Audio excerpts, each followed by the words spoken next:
Welcome back. Well, it's been a tough financial year regarding corruption and the shrinking economy. Our reporter Heidi Jakas joins me now to give a wrap of the top 5 business-related stories of 2019. Heidi, always a pleasure. I know that it's been a controversial 2019, one may say. I think we're all exhausted from what's been happening. Let's start off with a recap in terms of what happened in the PIC. Yes, it's definitely been a really tough year. I think financially and economically a lot has been happening, but it's been quite a highlight for me when it comes to the PIC, given the fact that that Commission of Inquiry went on for about 8 months. It was only supposed to be going on for about 3, and then it was extended to another 3, and then eventually the Commission only ended in late September. But what was very significant about this Commission of Inquiry was the fact that there was some serious allegations coming out about dodgy investments that took place within the Public Investment Corporation. One must remember that the PIC invests on behalf of government employees' pension funds, and those investments were questioned given the fact that certain companies were favoured over others, and very big investments such as 4.3 billion rand invested into AO Technology Solutions, and the evidence presented to that Commission of Inquiry that was chaired by Judge Lex Mpati as well as Jill Marcus and Emmanuel Ledija, basically showing that those investments, perhaps should have not happened. They were almost forced. Yeah. It appears as though certain companies were favoured, and Dan Machila, who was the CEO at the time, was the centre of all those allegations and wrongdoing, given the fact that many implicated him, saying that as a CEO he pushed certain deals, he avoided certain processes. When big investments such as 4.3 billion rand is invested into a company, there needs to be due diligence, and it appears as though with certain investments that was avoided. Steinhoff was another big one with the PIC. That was also a very questionable deal, because when that company collapsed, all those pensioners lost that money. So it was a very interesting, a very challenging story that I covered. I think it was the most challenging I've ever done, and I think it had to do with the fact that the investments were so complex, and understanding how investments take place in such a big asset manager, given the fact that the PIC is the largest asset manager on the African continent, and those investments were being questioned. So we are awaiting that report. That report has been handed over to the President. That deadline was extended up until the 15th of December, and we understand that the President has received that report and he is studying those findings. We're hoping to get it in early January. I can't wait to get my hands on that report. Well, I know that you definitely are going to be following on that one, but also another story that I think had you in its grips, simply because we were having conversations about it, is SAA. And what's been happening at SAA? Give us the latest there now. I think SAA was also another very big one in terms of our SOEs. We do know Eskom is another big one, but SAA was a big one in terms of SAA has been struggling financially for the past 10 to 11 years. They haven't been able to make any kind of profits. They've been constantly trying to rely on government bailouts, government fiscus, and when Finance Minister Tito Mboweni came in, he made it very clear that SAA cannot be so dependent on government bailouts. They need to find a way to survive, and if they cannot survive, then perhaps they need to look at closing shop. I remember in the budget of this year in February, he said that putting money into SAA is like putting money into a sieve, basically saying that it goes nowhere. And then we saw that massive strike happening with SAA, where it was that 8-day strike that saw the airline basically not being able to operate.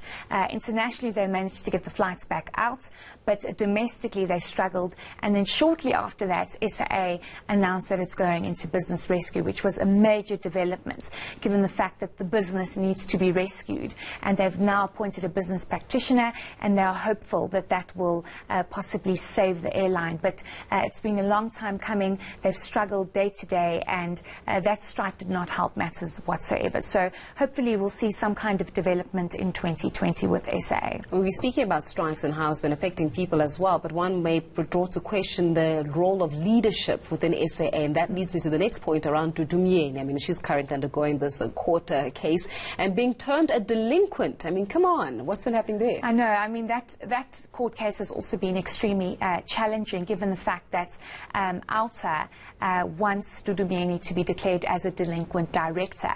So when the case started off, Dudumieni did not disappear. She made it clear that she does not have enough money to travel from KZN to Pretoria for a court case. And then later on the story changed to say, I actually don't have enough money to get a proper legal team. She changed legal teams about twice, and then her final legal team tried to get counter applications in. So they wanted an application to not only declare Dudu Myeni as a delinquent director, but to include other board members as well. And, you know, it's just been one application after another. We're seeing those applications being dismissed by the High Court, and we do understand that court case will start trial on the 27th of January. So the court not having it, the judge making it very clear that she sees all these, you know, delaying tactics, she labelled them as, and she wants to make it very clear that the trial will go on.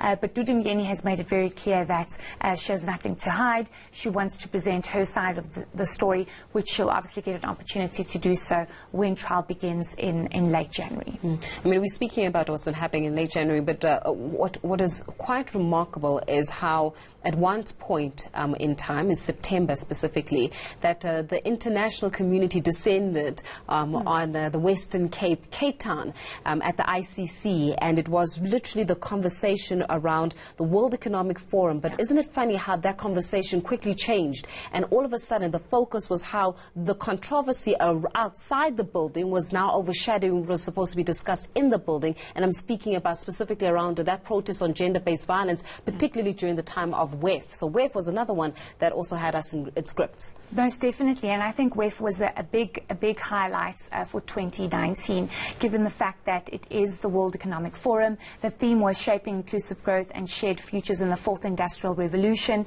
and you know, the fourth industrial revolution is a big topic that's, you know, it's not just for 2019, it's also for 2020 and years to come.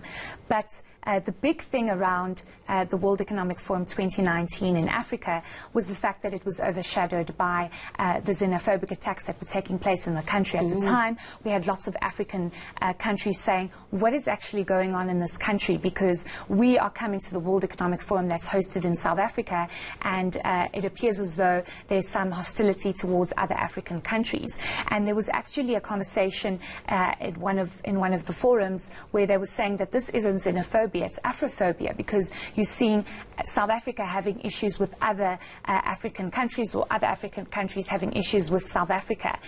So that was a big highlight. The attention was for the president to try and deal with this issue as soon as possible. But also another big one that I think broke many hearts and got the attention of many was the fact that there was the murder of Uyinene Mkhwechana. And that was a massive one, because we saw thousands of people gathering outside the ICC, basically saying the president needs to do something and needs to do something urgently. We cannot have another murder just going, you know, just another headline. Oh, there's another murder of a young female. So the president then eventually went to Parliament and gave a speech to say that perhaps more stringent measures need to be put in place. So that the World Economic Forum, I think, was overshadowed by xenophobia, by gender-based violence, but also the death of Robert Mugabe. I think the last day of WEF was also overshadowed by the death of the former president of Zimbabwe, Robert Mugabe, and I think just WEF 2019 was a bit of a struggle. The focus was obviously shifted. Yeah, I mean, I think that one may say that we definitely had a controversial year in business, and maybe South Africans just need a break as we count down to 2020. Heidi, we're going to leave it there for this morning. Thanks a lot for joining us and shedding some light in terms of some of those business stories that we saw, especially in our headlines throughout 2019.